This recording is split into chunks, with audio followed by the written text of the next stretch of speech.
Hey cousin, you wanna go bowling? Normally, I like to talk about the behind-the-scenes material, but honestly, the behind-the-scenes here doesn't really matter except for one big key point.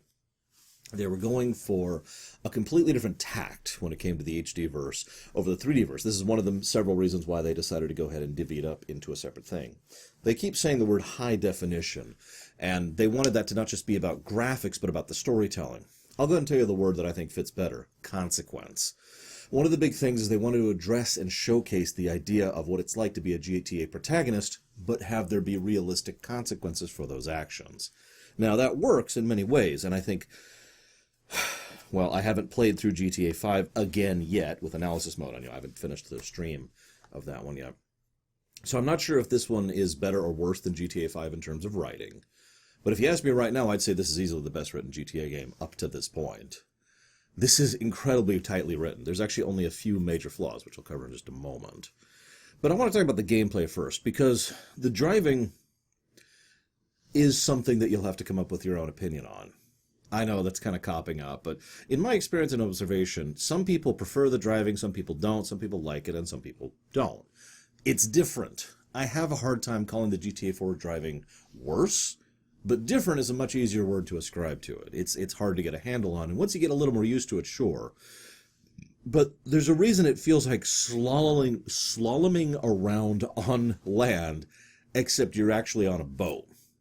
And you just, hang on, let me go over here. Hang on, we're almost there. That's what driving feels like in this game. Now, that can work. The weight to it can work and can make it fun. And it's especially fun when you get up to speed, because if you make any mistake, you're screwed. So it feels kind of nice to actually pull it off. But I will say one thing that definitively irritates me about this game is that if you come into just about any impact, you go flying through that windshield, which is just irritating.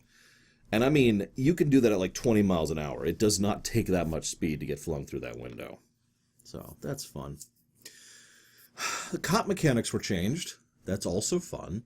So the way it works now is you get as soon as you're spotted, a circle appears. The size of the circle depends on the level of wanted. At max level, it's absolutely gargantuan, covering like an entire island. And the higher it is, the more stuff spawns, just like in the original, but also the more aggressive they will be about following you. If you have 1 star, cops will have a very low-level AI when trying to track you down. It's really easy to get away. Even as high as, or low as 3 star, however, they will actively try to pursue you and drive substantially better. This system kind of sucks and kind of doesn't. Basically, in my opinion, again, pure opinion here, I think the cop system kind of sucks in GTA 4 because they're more irritating than anything else. They aren't really dangerous, and they're not really damaging. It's hard for them to actually capture you, and they aren't going to do a lot of damage to you when they do. But it's hard to get away from them, and you can't do most things, interactions, while you have a wanted level. And it's really easy to get a wanted level. So, kind of a no thank you when it comes to that. Now, the guns, I actually like the gunplay, and this is going to tie into a thing here. Because the guns themselves are mostly the same with a few little addendums. They added the cover system, which I hate. I don't hate cover in general, but I sat down thinking about this during the stream. I can't think of any game that has cover-based shooting that I think the cover-based shooting is a plus. Like, it adds to the enjoyment of the gameplay. My opinion. Never played Gears of War, for the record. No Xbox. But this game is definitely a negative for the cover, because mechanics literally work differently while you're in cover. It's hard to explain if you haven't actually sat down and played it, but having just played it, like, your aiming works differently, where your gun actually shoots from and how it interacts with the physics works differently, reloading works differently, you can't even zoom in on, for example, the sniper rifle. It's just, in general, what I would do is I would immediately pop out of cover and then start shooting, which would work quite well, especially when I get the MP5, which is basically a headshot machine. That worked out quite well. It does mean you take a few more hits, but shrug. It's better than sitting back there being frustrated the entire time. I feel like the game also is supposed to lean on you using grenades a lot more, because the enemies will stick behind cover just as much as they expect you to. So, but that leads me to the mission structure. How many of you played GTA 4 recently? I think the biggest flaw of this game, bar none, is the fact that its missions suck. There are a few standouts, I'd say probably 4 total, in GTA 4 Vanilla, to be more clear. The mission structure got a lot better in Lost in the Damned, and way better in Ballad of Tony. And this rumination is covering all 3, it's worth noting. But in Vanilla GTA 4, you go to a spot and you kill someone, or you go to a spot and fight your way through what I mentally think of as a stronghold. You go there, there's enemies all placed through in a relatively defensible location. Your objective is to slowly move through the stronghold, or out. Sometimes you're escaping, like the museum, for example. And you move your way through the stronghold and you shoot as you go. Now you're probably thinking, Lore, what's wrong with that? Funnily enough, nothing really. This is why this game reminds me of Dragon Age 2. Hear me out. Dragon Age 2 syndrome is something I've slowly started entering into my lingo, or my lexicon, because what it describes is a game with relatively shallow but fun gameplay that overstays its welcome. I enjoy the combat of Dragon Age 2. The problem is that there's no real depth to it, and in combination with that, there's way too much of it. So it's just the same thing over and over and over and over and over and over and over and over and over and over, and it stops being fun somewhere around here. And that's GTA 4's combat, especially in vanilla, in a nutshell, in my opinion. After a certain point, the missions just become a slog. And it's just, all right. And if you want to do it properly, because the way this game works, because enemies will shred you if you're not careful, that usually meant for me, and anyone watching the stream can tell this, is slowly advancing with the gun out, aiming down the sights, slowly making my way through each stronghold, and then headshotting my way through, inch by inch, until I was done. And that is fun. The first 10 times, maybe 20. After a while, it gets old. And that's my point. This also compounds itself because GTA 4 Vanilla is way too long, both from a gameplay and from a story design perspective. This is something, before I move on to my next point, this is something I feel that both expansions do much better. I've said this so many times, and this is just becoming such a regular, repeating common thread as we discuss game design and game marketing. Length of game does not equal quality of game. I know that sounds like duh, but it also makes perfect sense why so many people want longer games. However, this then leads to a problem where a lot of games pad their games out just to make them longer. This is a problem that's going back, 20, 30 years at this point. This is not a new issue. It's just the more I've been, analyzing and designing and playing these games, the more it's like, God, I forgot how long and sloggy this is. Both expansions fix that problem neatly.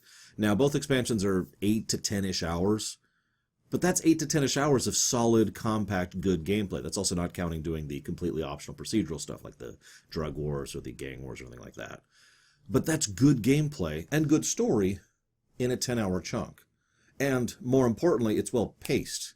The pace of events going throughout each of those games, the 2 expansions, is far more smooth, and thus there's no point at which I'm thinking, another one? Instead, I was just having fun the entire time.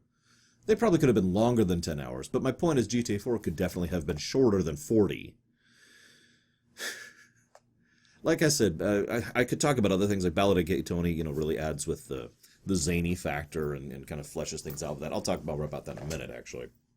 You have the helicopter missions. But like I said, the very structure of the missions changes. One of the very first missions in Ballad of Gay Tony is you trying to hit golf balls to torture a guy for a guy who works for the Enchiladas, excuse me.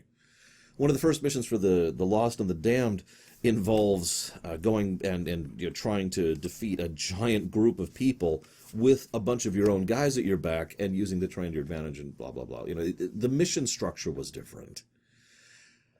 And of course, the Lost and the Damned added your compatriots, who are of variable quality in terms of how useful they are. But one thing they are definitively useful on is drawing fire away from you, which if nothing else means you suddenly don't have 30 people all shooting at you, just 5. If nothing else, that was an improvement. And the fact that you can level them up was a nice feature as well by calling them into missions, which I did pretty regularly because duh. I should also mention that, from what I understand, that was also a prototype for what would happen in the heist crew member mechanic over in GTA 5. But we're not there yet, and I already made it a rule not to talk about GTA 5 until we're there, so let's not violate my rule any more than I already have. Let me ask you a question instead. How many of you played GTA 4? Let's go back to vanilla for a second. How many of you remember the mission where you as Nico go and save your cousin, Roman? Remember that? It's a good mission. It's a stronghold mission. One of the harder ones. I'd say probably the fourth or so hardest one in the game. And you just go through there, wrecking and destroying your way through, trying to rescue your cousin, who's been kidnapped by Johnny and Malk, actually, on behalf of Dimitri, because of Ashley, because the games are very nicely connected to each other. How many of you remember that mission, okay? How many of you remember anything of substance after that point? Now, there's no right answer here. I'm just honestly curious, and I'd love to hear your thoughts in the comments, because by memory, I have really vague memories prior to this recent replay after that point. In fact, I know for total certainty that several times I replayed this game, I put the game down after that mission. The reason why is that's that filler padding problem, because it affects the story as well. After that, we really get into the McRearys. We really get into the deals with the Pegorinos and their feud with the Enchiladas. And all the Ray missions and the Diamond missions and the Heroin missions and all that kind of happens afterwards. And it just kind of drags. And after a while, it just sort of blurs together. Again, I feel like it was padded out to be a longer game. What's horrible is by the end of GTA 4, it comes back smoothly, because immediately after that, we have the Darko mission and then the finale mission between, what do they call it? Deal or Revenge, I believe is what they call it. Although I disagree with that, but let's get to that later. Just interesting to think about. But I'm getting ahead of myself. Let's talk about a few specific things. Let's talk about Vlad. Vlad is hysterical. I know this is a weird place to start, but he's the first antagonist we really encounter. Vlad is one of the major themes of the game in a nutshell. That would be the theme of, for lack of a better way to call it, escalation. Escalation is very simple. You can do nothing wrong. However, you can still be provoked into a situation in which you are then attacked by someone bigger than you. And if you succeed in defeating that person who's bigger than you, all you do is get the attention of someone bigger than them. This is the path that Nico and Roman go throughout most of the entirety course of the game. This also affects Johnny and, to a lesser extent, Tony and Luis over in their expansions. Because their choices were twofold. They could allow Vlad to keep manipulating and using Roman, and literally using Mallory, and just kind of bend over and take it with a smile, or they could try to fight back. Now, I say that way because it seems so obvious, right? But that's the point and the theme. They did nothing wrong, and they were pushed into a corner, and they finally decided to push back. And what happened is everything got worse from that point onwards, because that got the attention of Faustin, and that got the attention of Dimitri, and that got them involved with Elisabetta, which got them involved with the McRearys, which got them involved with the Pegorinos. It just escalated. The only reason everything worked out in any substance for Niko is because of the fact that he finally got the attention of two actual people in legitimate power who had a brain and therefore were willing to actually work with him rather than try to use or abuse him. That would be Mr. Gravelli and the United Liberty Paper Contact, a.k.a. Bernard. If it wasn't for that, they probably would have had a bad end.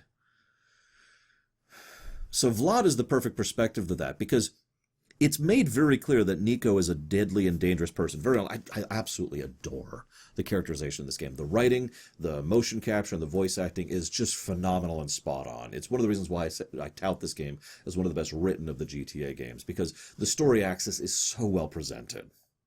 Niko first meets Vlad, or however you say his stupid name. Nobody cares about him. He's some fat moron.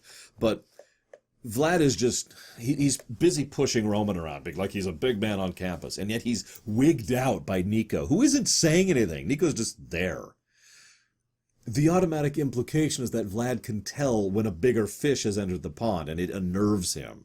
And the way he deals with that is he tries to push him under his thumb. Oh, you work for me now because you're a stupid cousin. And that was very stupid of him. Another recurring theme, probably one of the biggest themes of this game, there's actually 4 we'll be covering overall, is short-term gain, long-term loss. One of the most common mentalities people in all 3 of these games has is, oh, I can get this now without thinking of what's going to happen then. You know, your typical corporate America perspective, to put it into simplistic terms. Dimitri is the single biggest practitioner of this idea. Dimitri is the kind of guy who will kill A Mafia Don. A low-scale Mafia Don, but still, just so he has a slightly larger slice of the pie right now, completely regardless of what this means later on. He does this constantly. I want you to really think for a moment about the value of someone like Niko Bellic. That man, granted, he doesn't really want to be a criminal, but anyone can see his value. Mr. Gravelli and the United Liberty Paper Contact both saw his value, and both tried to properly utilize him for high-scale, high-tier stuff and stay on his good side. You know, maintain him as an actual contact, rather than just sort of abusing and misusing him and then betraying him. You'll notice everyone who does that tends to end up dead. Look at you, Jimmy. So, Phil is another person, actually, who actually has a brain in this one. Now I'm thinking. So, Phil, United Liberty Paper Contact, and Mr. Gravelli. The three people actually have a frickin' brain in this game. They, I mean, there's people in some of the expansions that have a brain, too. Johnny actually has a decent head on his shoulder. Luis has a decent head on his shoulders. And so does Yusuf, actually, although that's another topic. That mentality is so prevalent throughout the entirety of the course of the game. And you could summarize it by the word greed, but I think it's more important to narrow down the specific type of greed we're talking about, because it's short-sighted greed. It's now. In other words, instant gratification. This is why I think this is a deliberate intent on behalf of the writing staff, because this game is designed to be a very dark, horrific, serious work, which is intended to be, consequences, high definition, etc. And one of the biggest things it parodies consistently is the idea of the American dream. And one of the most common things that's associated with the American dream is instant gratification. The American dream is actually the second theme. That one's more interesting to talk about, because this game brilliantly and beautifully subverts and then reconstructs the American dream. On the one hand, this is my favorite thing to talk about. Please forgive me for gushing here for a second. My favorite part of this game is that you get off the dock, and the Roman's talked up all his exploits, and then he shows up and he's like, and he's got a cab, his own cab, and he takes him to this dingy apartment with a cockroach and food hanging out and a fold-out sofa bed, and he goes and immediately tries to get him to work for the dinky little cab, which has one little tiny office, and the whole thing is presented as if, look how pathetic he is. The reconstruction comes from the fact that actually is the American dream. Hear me out for a second. Roman shows up on the docks with nothing and no one. And by the time Niko shows up, Roman has a successful cab business in Liberty City. Think about that. Think about how much work and effort and struggle that he had to put into that. He was doing this while having a gambling problem, by the way, which is probably his biggest flaw. If Roman didn't have his gambling problem, he'd probably be doing substantially better. He manages in spite of all of this. That is the reconstruction of the American dream. That through hard work, persistence, and a bit of luck, he did make it. He did marry the woman of his dreams. He did found a successful business twice, by the way. Because after it burned down, he still managed to bounce back from that. And he managed to turn it into something that actually returned a significant profit, completely legitimately, while still having a gambling problem. I love that point. I love how the game subverts and then reconstructs that point. It says it right up to your face. Roman goes off on Niko. Niko's like, you're terrible. And Roman says, do you have any idea what I've been through? I gave you a place to stay. I gave you a car. I gave you jobs. I had nothing. He's right. I mean, obviously we show up and we get missions and stuff, but that requires having the support network. And again, this is about consequence, more of a realistic, believable perspective rather than just a video game based on a series of TV shows and movies. No offense to the 3D games, but they weren't really grounded. But here, we see what that support structure costs, and it is emphasized substantially the value of said support structure. There's something San Andreas started. CJ had his support network, and it was pretty much the reason he was successful. They dragged him up from mediocrity into being the successful person he was. Here, we have a similar thing. Roman's there for him. Jacob's there for him. Brucey's there for him. Bernie is there for him later on. These people help support and uplift Niko. And, well, all of them have something like that. Johnny has Malk, ironically, had Jim, he has Terry, he has Clay. Luis has Tony, or to be slightly more accurate, Tony has Luis. Let's just be clear about that one. But he also has the support of Yusuf, which is invaluable in its own right. The value of support and how it's presented and the reconstruction of the American dream, such as it is probably my favorite part of the story. So forgive me for gushing so much about this here. I could go on some specific notes. Do you think Mikhail Faustin, was actually just a rage, roided up person, or did he actually have a brain? Upon reconstruction going through it, I think he was a lot smarter than he was given credence for. There's a lot of Babylon 5 effect going on. The first time through, he seems like a raging idiot. The second time through, you could see he actually understands the value of things better than Dmitri does. Everything Dmitri does is very short-sighted, even before he betrays us, which is another short-sighted thing he does. Little Jacob, he's awesome, of course. I never had any trouble understanding Little Jacob, but that's actually because I've known people like that who talk like that in real life.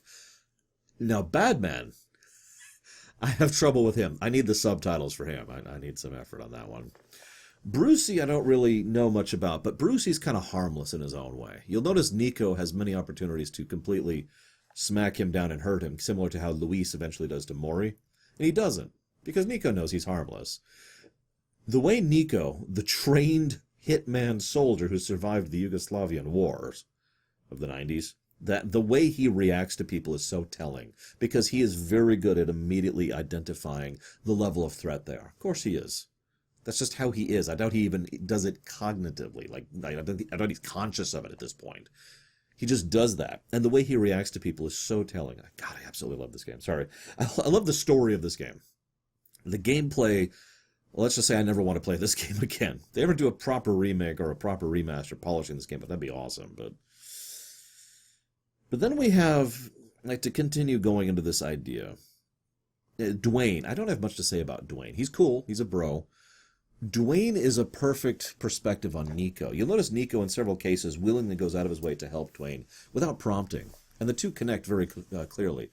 Because another of the themes, I think we're up to 5 at this point, is the past and how you should deal with that. Because it's not that you should always let go of the past, and it's not like you should always cling to it. You need to know when to do what to do, when to fold them, and when to not, right?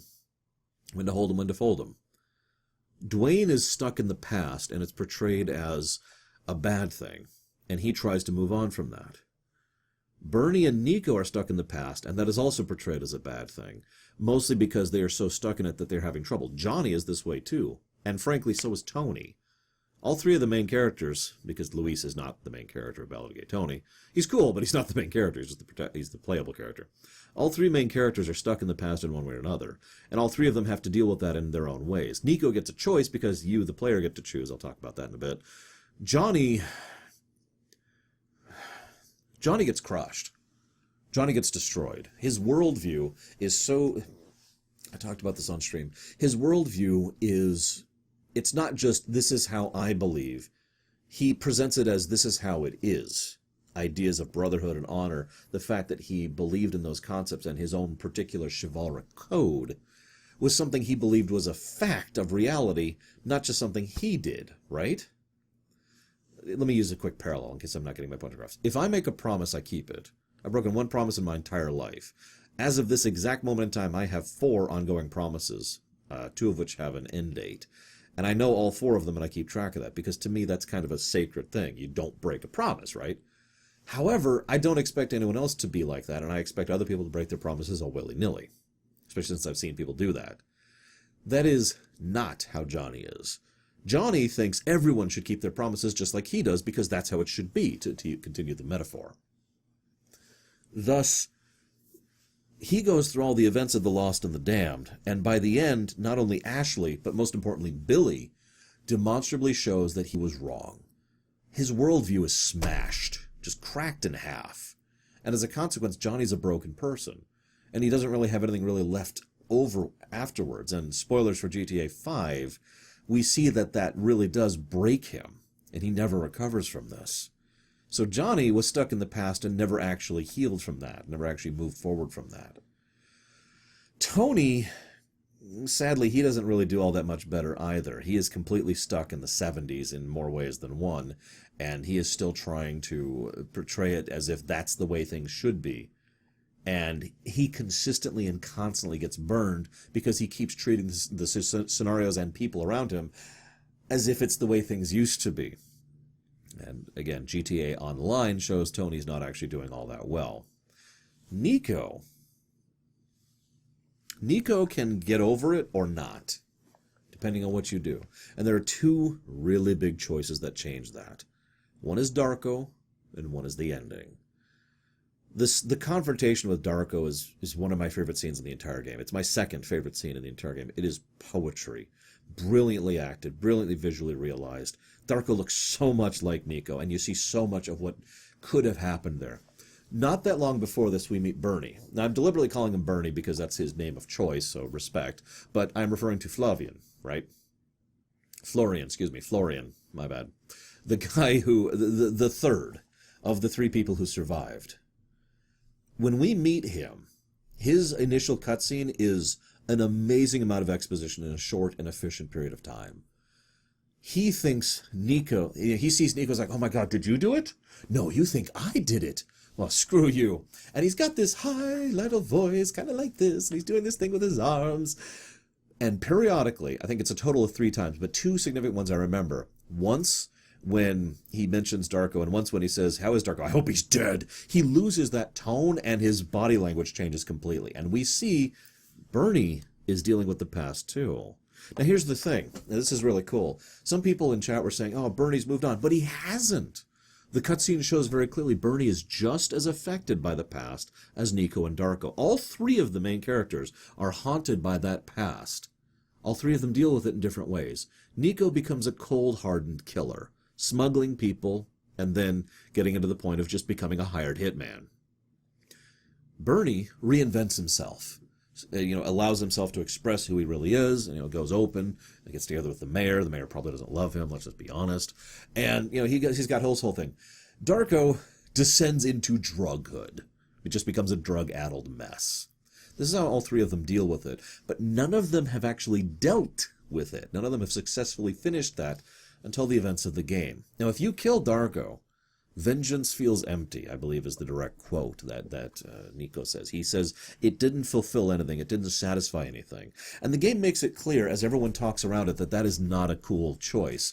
And some people, I'm getting heavily into opinion here, by the way, so forgive me. Please feel free to disagree in the comments below. Some people seem to think that's all about forgiving Darko. In my opinion, that has nothing to do with it. This has nothing to do with Darko, as weird and horrible as that sounds. Killing Darko doesn't satisfy anything because it doesn't actually close the door. There's an open door in Niko's mind.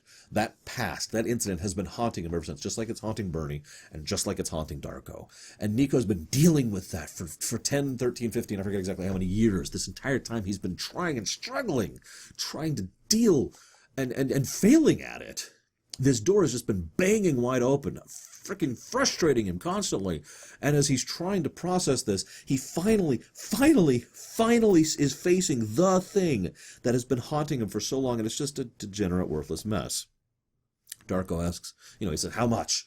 $1,000. You killed all our men for $1,000? How much do you charge for killing people? The first time we ever kill someone in this game, we charged them $500 for it.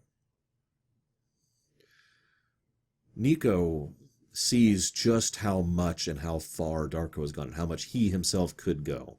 If he kills him, there's no closure there, because all he's doing is staying stuck in the past. He's leaving the door open. Walking away is not forgiving that degenerate mess of a man. Walking away is saying that this is done, that this is a part of himself that has ended and that he has now moved on from. True closure, the ability to walk away, is something that is truly hard to do, and something that Niko can earn depending on player choice. It's what I choose, and it is for that reason I choose it. And you can tell Niko struggles with it, and yet he feels so much lighter afterwards. His tone, his demeanor, his body language. Even though Roman is upset about it, sorry, I'm getting off topic. Roman is proud of him for it. The United Liberty Paper Contact is proud of him for it. Bernie is proud of him for it. This is something that they all understand could not have been easy. And this leads me neatly into deal or revenge, or as it's more properly called, greed or insurance. So here's the thing. At first glance, revenge is portrayed as the evil option, like killing Darko. And greed is portrayed, deal, greed, let's call it what it is portrayed as the good option. Okay, I'm going to let go of the past. The thing is, that's not true. And I think this is deliberately done in immediate, you're supposed to do the Darko mission, then immediately get the choice. And I think that's done very deliberately to kind of throw the player off balance and kind of test if they're really thinking about this. Because what has been that other big theme I talked about, right? Short-term gain for long-term loss. Making that deal is a short-term gain. They get tons of money right now. But they're screwing over people. They're making more enemies. They're staying in the game. There are a lot of problems with that, a lot of unconnected things. And they're doing so by trusting Dmitri, who is the king of short-term gain and stupidity and greed, and who actually screws them over if they make that choice. Roman is the only one really pushing for that idea, Roman and Jimmy. But who gives a damn about Jimmy? Revenge, aka insurance, is squaring away. At that point in the game, Nico and Roman don't actually have that many people left who hate them and want them killed. Dmitri is the big one. Dmitri and Jimmy are the only two. Removing Dmitri from the board and ejecting him is the long-term move. They don't make as much money now, but they make something else, safety and security, long-term. Now, you could argue that, and you'd be valid to do so. But that's how it's generally presented within the course of the game. And the only person who's really in favor of the deal, Roman, he's just like, oh, well, if you don't go that way.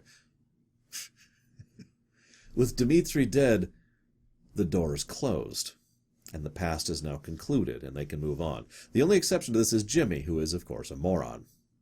Now, Jimmy, one of the other big themes in this is just how small scale we are. I'm going to talk about this only briefly. I don't want to derail too much.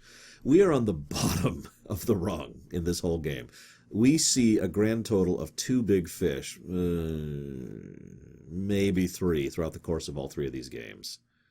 And everyone else is people who are under people who are under people. It's very ground level. It's a good thing. It helps with the perspective. It helps with the believability.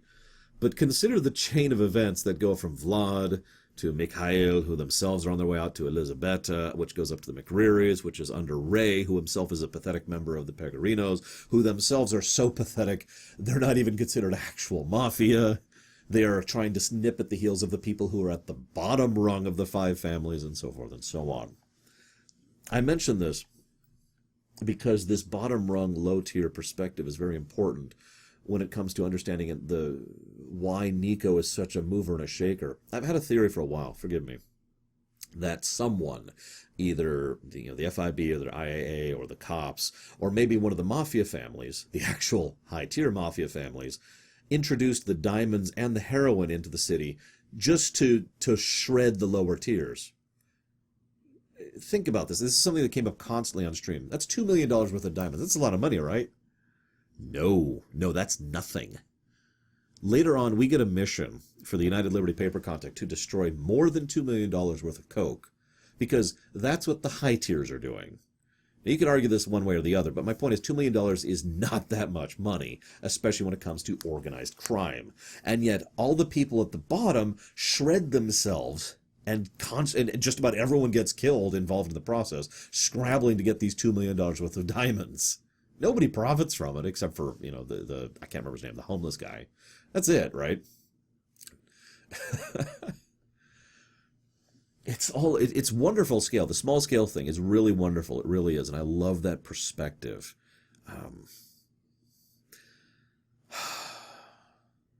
Do you think, so let's talk about the consequences. So you can get Kate killed, who was an innocent civilian, or you can get Roman killed, who was an innocent civilian. So that's a wonderful choice. Let me just go ahead and say really quick, in case I've never said this before. Roman's my favorite GTA character. Ever. Up to 5. Not counting 5, because I haven't replayed that. But up till this point, I love Roman. He's amazing. He is human. He's fleshed out. He's awesome and flawed and engaging. And just, I love Roman. He's an amazing character. No choice, right? But the thing is, it is still a horrible choice the game forces on you. And frankly, I think that actually kind of sucks. I'm fine with hard choices, but after replaying them with analysis mode, I feel like the game doesn't really earn the endings the way it should. It just kind of thrusts them on you so that tragedy happens. And the final missions aren't even all that different from each other in terms of construction, which itself is it's kind of lackluster. But anyways. But it's relevant because I have a question for you. Do you think that Nico is actually an evil person? And I'd love to hear your thoughts. I've heard so many differing thoughts on this matter. Because it could be argued that Nico never tries to leave the criminal life. And he does stuff for money, but he stays at the bottom. He has no drive. This is an important part of Nico's character. If he was a typical GTA protagonist, he'd be on top of the heap by the end of the game. But he doesn't care. This is truly critical to understanding Niko Bellic's character. He cares about his family, which at the moment is basically Roman. And that group grows and encompasses more people by the end of the game. But he cares about his family.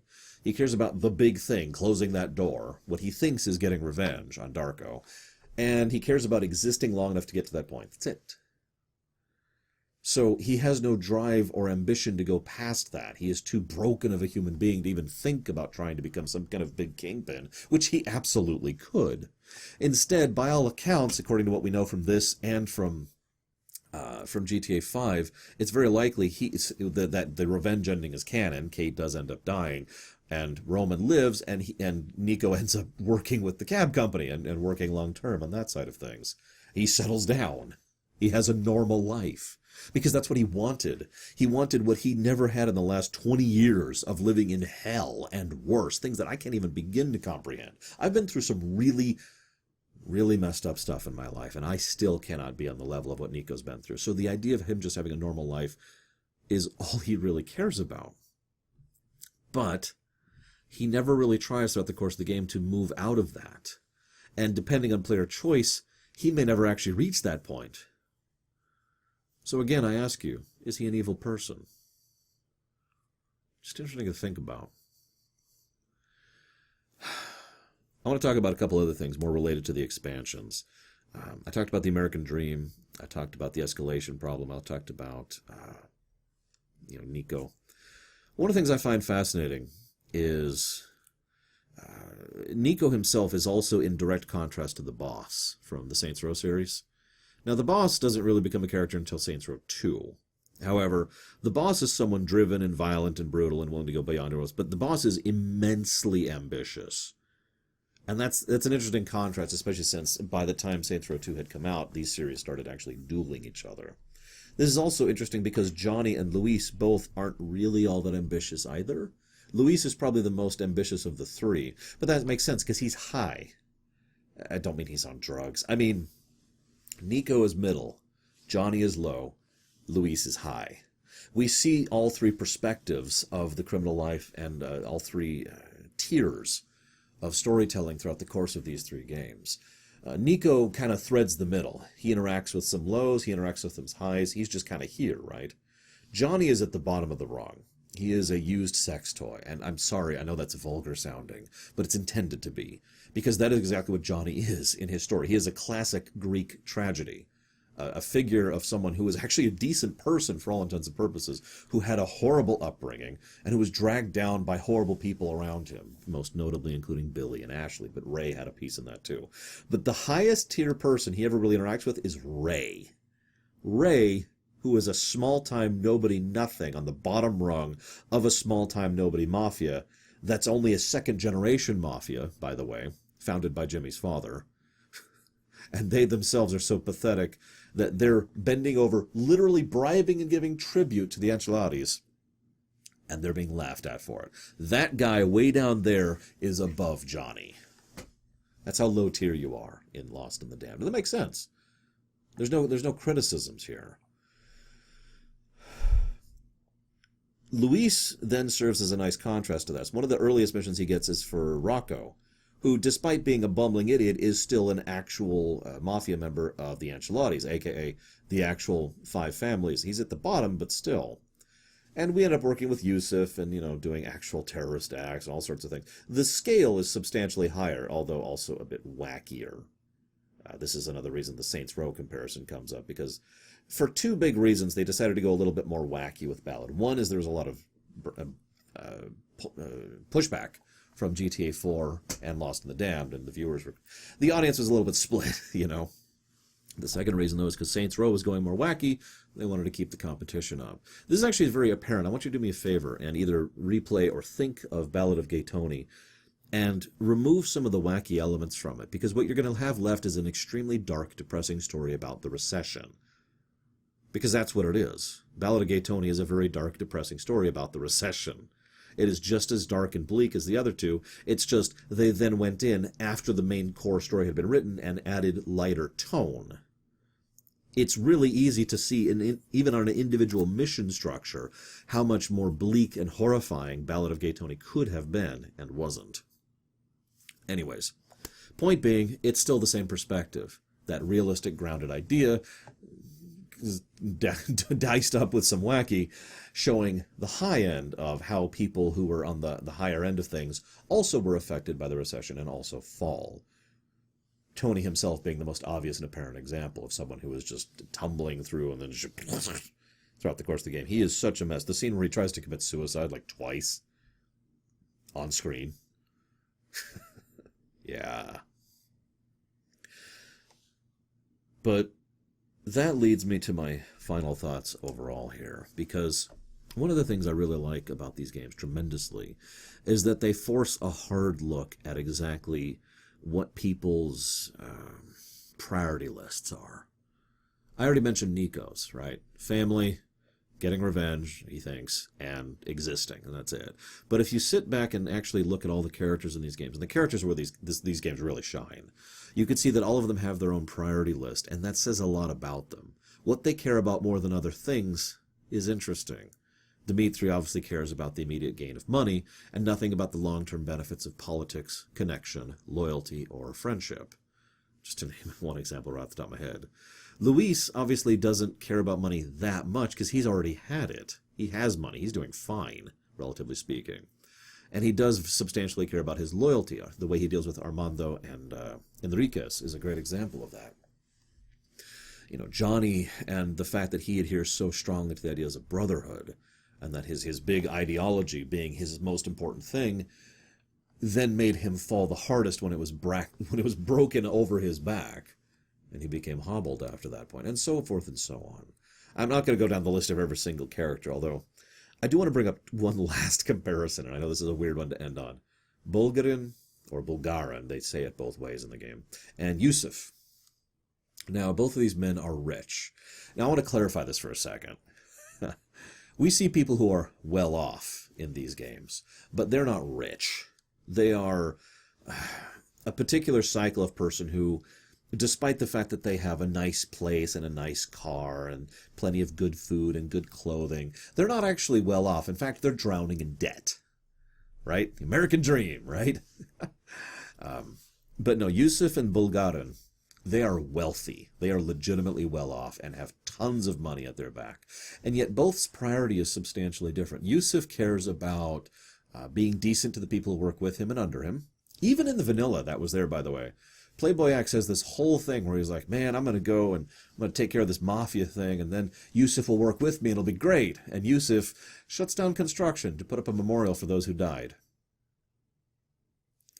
Yusuf also cares about that which he cannot procure with money. Now, you might be thinking, oh, typical rich person, and you're right to do so. I'm not trying to paint Yusuf up as a great person, although I do like him as a character. But what I mean by that is he has the ability to think of things beyond money. Now, that's important, especially in contrast to Bulgarin, who does not. One of the first things Bulgarin says in Ballad of Gay Tony, which is his real time, he only has 2 cutscenes in vanilla. Excuse me, 3 cutscenes in vanilla, and that's it. He's the main villain of Ballad of Gay Tony, not the vanilla game, but I'm getting off topic. He had one of the first things we see him in Ballad of Gay Tony is everyone has a price. He asks, he's like, who are those women? And they point him out and they say who he is. And he's all right, how much? That says so much about his mentality right there, that he thinks they could just walk up to women who are not prostitutes. They're just women and dump money on them and say, have sex with me. Because to Bulgarin, there's nothing past money. Everything is money. Money is the end all. And everything that he does and everything he's involved in is centered around money. Even to the point where he ends up getting screwed over because he gets caught up in the diamond thing too, which he probably shouldn't have been, since that is only $2 million and that's nothing to him, but it is money. And that's the part that matters. You took my money. It is an interesting thing to think about, especially given the monumental amount of, well, I don't want to get too preachy here, but let's just say 2K Games is not exactly a upstanding gaming industry, corporate, whatever. But it's nice to think about in the course of the game. I hope you've enjoyed my thoughts here. I've done my best to summarize them and talk about them. And I hope you're still enjoying this experiment that we're proceeding with. I will see you guys next time.